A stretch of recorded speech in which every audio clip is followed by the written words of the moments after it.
ঘুমোতে যাওয়ার আগে এই দোয়াসমূহ পড়ার ফজিলত ও উপকারিতা।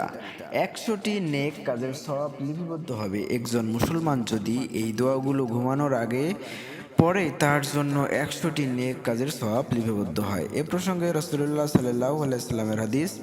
হযরত আবু যার রাদিয়াল্লাহু তাআলা আনহু থেকে বর্ণিত, রাসূলুল্লাহ সাল্লাল্লাহু আলাইহি সাল্লাম বলেন, নিশ্চয়ই রাসূলুল্লাহ সাল্লাল্লাহু আলাইহি সাল্লাম প্রতিটি তাসবিহ সাদাকা, প্রতিটি তাকবীর সাদাকা, প্রতিটি তাহমিদ সাদাকা এবং প্রতিটি তাহলিল সাদাকা। ইমাম নববী রহমাতুল্লাহ আলাইহি বলেন, কোনো ব্যক্তি এই দোয়াসমূহ পড়ার মাধ্যমে আল্লাহর পথে দানের ন্যায় সওয়াব অর্জন করে বেহেশতে ১০০টি গাছ লাগানোর সওয়াব লিপিবদ্ধ হবে। যদি একজন মুসলমান ঘুমানোর আগে নিম্নোক্ত তাসবিহ পাঠ করে তার জন্য বেহেশতে ১০০টি গাছ লাগানো হবে। এ প্রসঙ্গে রাসূলুল্লাহ সাল্লাল্লাহু আলাইহি সাল্লামের হাদিস।